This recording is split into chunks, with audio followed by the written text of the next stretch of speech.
Baiklah, bismillahirrahmanirrahim. Assalamualaikum warahmatullahi wabarakatuh, Ibu dan kawan-kawan semuanya. Hari ini saya Nur Anissa NIM 18035016 akan mempresentasikan makalah dengan judul karakterisasi komponen volatil minyak asiri beberapa tanaman pilihan di Indonesia seperti daun salam, tanaman padi, dan jahe merah. Diambil dari beberapa artikel jurnal internasional dan nasional. Nah, di sini sebelumnya terima kasih kepada Ibu Pembimbing. Pertama itu Dr. Desi Kurniawati, SPD MSI, kemudian yang kedua Ibu Melindra Mulia, MSI. Baiklah, langsung saja kita masuk. Di bab pertama itu ada pendahuluan, di mana pendahuluan ini terdapat latar belakang di mana di sini minyak asiri merupakan campuran dari berbagai senyawa organik yang berwujud cairan yang diperoleh dari bagian tanaman, akar, kulit, batang, daun, buah, biji maupun dari bunga dengan cara penyulingan. Nah, di sini kegunaan minyak asiri ini sangat banyak sekali. Salah satu contohnya yang bisa menyebabkan minyak asiri ini menjadi salah satu komoditi ekspor yang menghasilkan devisa cukup tinggi bagi negara kita, yaitu negara Indonesia. Nah, salah satu tanaman penghasil minyak asiri di Indonesia diantaranya yaitu ada jahe dan daun salam. Kemudian lanjut. Nah, di sini kita lanjut ada tujuan dan manfaat penulisan. Yang pertama, tujuannya itu mengkarakterisasi komponen senyawa volatil pada beberapa tanaman di Indonesia seperti daun salam, padi, dan jahe merah. Nah, kemudian ada manfaat penulisan di sini. Manfaatnya yang pertama itu mengetahui komponen senyawa volatil pada daun salam, kemudian mengetahui komponen senyawa volatil pada jahe merah, kemudian mengetahui komponen senyawa volatil pada tanaman padi, dan yang terakhir itu membandingkan dan mengkarakterisasi komponen senyawa volatil pada beberapa sampel tanaman. Kemudian kita lanjut di bab 2. Di mana di sini yang pertama itu menjelaskan senyawa volatil. Di mana senyawa volatil ini senyawa organik mudah menguap. Volatil adalah senyawa organik yang memiliki tekanan uap yang tinggi pada suhu ruangan. Ini diambil dari HEL 2009. Nah, tekanan uap tinggi senyawa tersebut ini dapat disebabkan oleh titik didihnya yang rendah.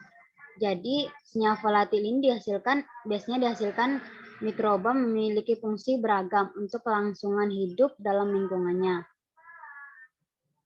Nah, kemudian kita lanjut yang kedua yaitu minyak atsiri. Di mana minyak atsiri ini merupakan campuran dari berbagai senyawa organik yang berwujud cairan yang diperoleh dari bagian tanaman akar, kulit, batang, daun, buah, biji maupun dari bunga dengan cara penyulingan. Itu diambil dari S. Harjono tahun 2004. Nah, di sini minyak atsiri ini bersifat mudah menguap sehingga mudah larut dalam pelarut organik serta mempunyai aroma yang khas sesuai dengan jenis tanamannya. Nah, umumnya minyak atsiri ini dimanfaatkan sebagai bahan baku untuk obat-obatan misalnya. Kemudian ada parfum, minuman, penyedap makanan, dan juga sebagai pestisida. Nah, kemudian kita lanjut ke poin nomor 3, itu karakteristik dari komponen volatil minyak atsiri ini. Nah, bahwasanya minyak atsiri ini terdiri dari campuran senyawa kompleks yang memberikan bau dan rasa khas. Itu diambil dari M. Wing 2018. Nah, biasanya senyawa tumbuhan ini dikelompokkan menjadi senyawa primer, senyawa sekunder, dan senyawa tersier dengan konsentrasi kurang dari 1% menurut Asarkis 2018. Kemudian kita masuk ke GCMS atau gas kromatografi spektrometri massa. Nah, yang pertama itu GCMS ini merupakan gabungan antara kromatografi gas dan spektrometer massa GCMS. Kedua alat ini dihubungkan dengan satu interface. Ini diambil dari Astuti 2006. Nah, GCMS ini biasanya dilakukan untuk pemisahan atau identifikasi suatu senyawa. Salah satunya contohnya ini digunakan pada sampel yang kita bahas pada hari ini. Nah, di mana kromatografi gasnya di sini berfungsi sebagai alat pemisah berbagai komponen campuran dalam sampel, sedangkan spektrometer masanya itu berfungsi untuk mendeteksi masing-masing molekul komponen yang telah dipisahkan pada sampel yang diujikan. Nah, dari kromatografi GCMS ini kita akan memperoleh informasi jumlah senyawa yang terdeteksi, dan dari spektra GCMS ini akan diperoleh juga informasi struktur senyawa yang terdeteksi di dalam sampel. Kemudian yang ke poin kelima itu ada metode curing yang digunakan pada sampel daun salam, di mana proses curing ini sendiri merupakan perlakuan terhadap bahan antara pemanenan sampai pengolahan. Nah, ini berhubungan dengan proses metabolisme bahan yang masih hidup. Diambil dari Setiawan dan Trisnawati 1993. Di mana pada proses metode curing ini, seperti halnya pada pengeringan bahan, dalam proses curing ini juga terjadi penurunan kadar air, yang penurunannya itu harus benar-benar dikontrol. Nah, kemudian poin keenamnya itu penyulingan dan destilasi, di mana yang kita ketahui penyulingan dan destilasi ini adalah suatu metode pemisahan bahan kimia yang didasarkan pada perbedaan kecepatan atau kemudahan menguap kualitas suatu bahan. Itu diambil dari Journal of Tropical Upland Research. Nah, kemudian kita masuk ke bab 3 pembahasan. Di sini poin pertamanya mengenai pengelolaan sampelnya. Nah, di sini daun salam itu yang pertama dipisahkan dari tangkainya dan disertasi. Kemudian dicuci dengan air bersih, ditiriskan dan dikeringkan dengan kain bersih. Kemudian disiapkan daun salam segar sebanyak 1,5 kg untuk masing-masing perlakuan. Nanti ada yang pakai tanpa curing 2 hari dan curing 4 hari. Nah, selanjutnya daun salam ini biasanya dimasukkan ke dalam peti kayu yang tidak berlubang. Kemudian tidak tertutup dengan ukuran panjang 84,5 meter dan lebarnya itu 61,5 meter. Dan ketebalannya itu ketebalan daun 5 sampai 6 cm. Nah, proses curing ini dilakukan pada RH dan suhu ruang yang berkisar antara 58 sampai 75%, di mana suhunya antara 20,6 sampai 27,2 derajat Celcius.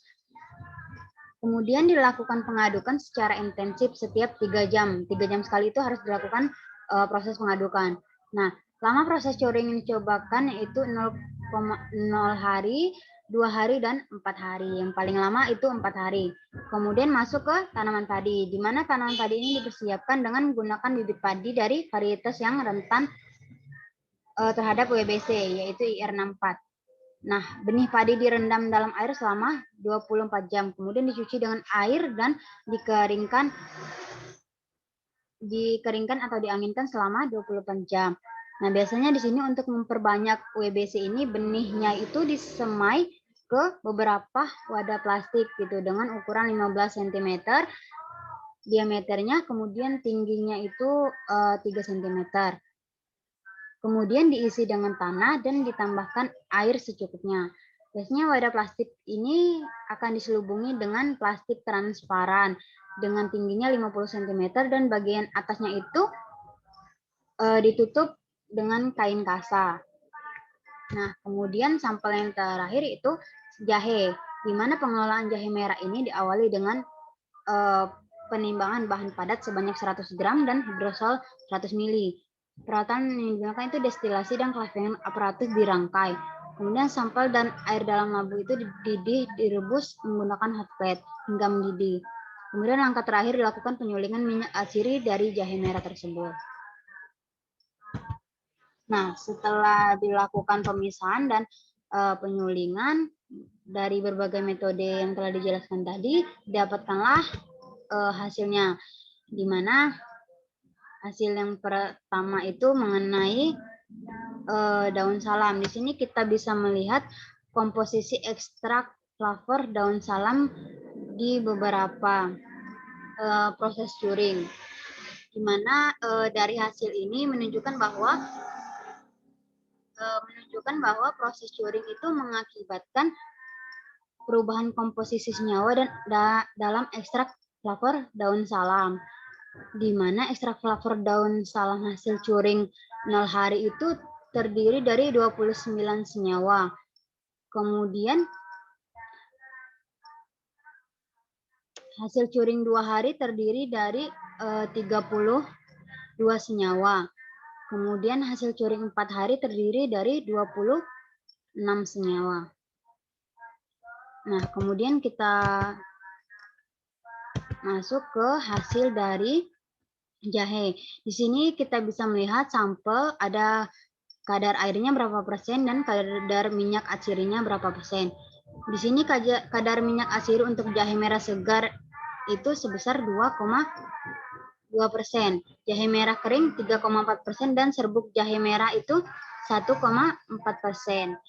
Kadar minyak atsiri yang terdapat pada jahe merah segar ini lebih sedikit dibanding jahe merah kering. Hal ini dikarenakan pada jahe merah segar itu masih banyak terkandung air pada bahannya. Nah, kemudian yang terakhir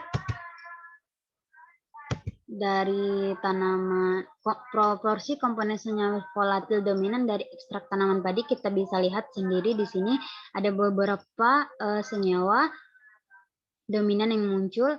Di sini hasil analisis ekstrak tanaman padi ini terinvestasi telur WBC dengan pelarutnya menggunakan aseton menunjukkan adanya 9 senyawa komponen yang dominan. Sedangkan ekstrak dari tanaman yang tidak terinvestasi tersusun dari 6 komponen senyawa dominan yang berbeda dengan ekstrak tanaman terinfeksi WBC.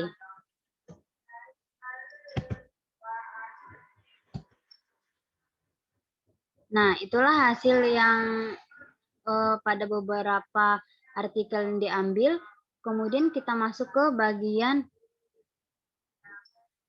bab 4, yaitu bagian penutup, di mana di sini yang pertama kesimpulannya. Nah, disimpulkan dari artikel terkait dapat disimpulkan itu perbandingan komponen volatil minyak atsiri itu berbeda-beda seiring dengan metode yang digunakan pada setiap penelitian atau sampel yang digunakan di dalam penelitian. Nah, di sini di mana pada sampel daun salam itu senyawa penyusun ekstrak flavor daun salam itu jumlahnya maupun presentasinya itu relatif dipengaruhi oleh proses lama curing yang dilakukan 0 hari, tadi ada 2 hari dan 4 hari.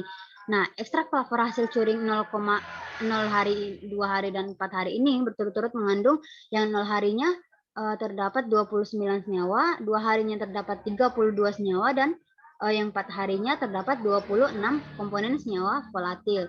Nah, sedangkan pada sampel jahe merah, hasil penelitian menunjukkan bahwa kadar air pada jahe merah segar sebanyak 84,7% dan jahe merah kering itu 12,8%.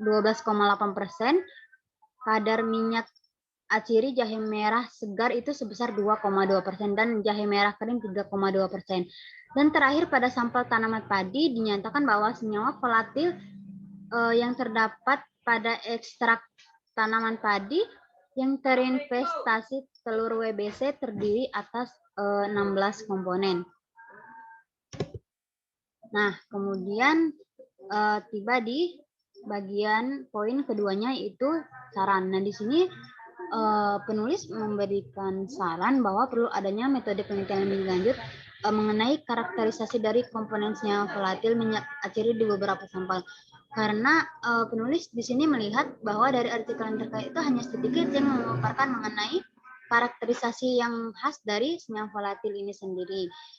Kebanyakan dari artikel itu menggambarkan misalnya di suatu sampel daun salam itu didapatkan berapa sih komponen senyawa volatil yang didapatkan. Kemudian di jahe juga seperti itu, berapa sih banyak sampel yang didapatkan minyak atsiri atau komponen senyawa volatilnya di jahe segar dan jahe kering. Cuma membandingkan seperti itu saja. Namun dalam artikel ini belum terlihat karakterisasi khusus dari senyawa volatil ini sendiri. Nah, mungkin sekian presentasi yang dapat saya sampaikan. Apabila ada salah kata atau kekurangan, saya minta maaf. Terima kasih kepada Ibu dan kawan-kawan semuanya. Wassalamualaikum warahmatullahi wabarakatuh.